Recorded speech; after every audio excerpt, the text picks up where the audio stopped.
अगर तुम 25 के हो और एमबीए कर रहे हो तो तुम इडियट हो। ये मैंने नहीं कहा, कुछ महीनों पहले बिलियनियर एंड को फाउंडर ऑफ जीरोधा निखिल कामत ने कहा। कुछ लोगों ने इसको सुन के सोशल मीडिया पे बहुत स्ट्रॉन्ग रिएक्शंस दिए, बट आज मैं तुम्हें बताऊंगा ये पूरी तरह से गलत नहीं है, पर इनकम्प्लीट है। So instead of listening only to viral opinions, let's look at something far more powerful, the actual economic reality.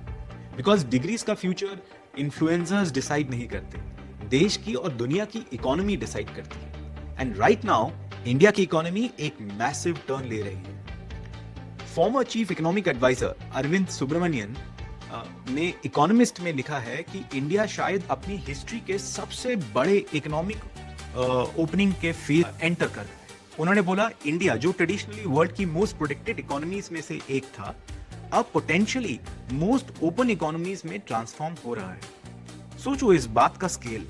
उनके वर्ड्स में इंडिया ने यूएस और यूरोपियन यूनियन जैसे इकोनॉमिक जायंट्स के साथ एग्रीमेंट्स नेगोशिएट किए हैं जिनको वो mother and father of all trade deals बोलते हैं। मतलब ग्लोबल सप्लाई चेन्स के गेट्स खुल रहे हैं। और एक और पावरफुल पॉइंट अरविंद सुब्रमण्यम ने रेज किया, चाइना धीरे धीरे ग्लोबल मैन्युफैक्चरिंग स्पेस को वेकेट कर रहा है, और अगर इंडिया स्मार्टली मूव करे तो इंडिया उस एक्सपोर्ट स्पेस का एक बड़ा हिस्सा कैप्चर कर सकता है।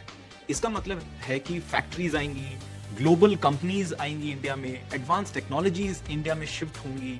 और जब इकोनॉमी खुलती और ग्रो करती है, रैंडम हसल काम नहीं करता, तब डिमांड होती है ऑपरेशंस मैनेजर्स की, स्ट्रैटेजी प्रोफेशनल्स की, फाइनेंस लीडर्स की, सप्लाई चेन एक्सपर्ट्स की, and people who understand global business language. Exactly वही स्किल सेट जहां बिजनेस एजुकेशन का रोल आता है।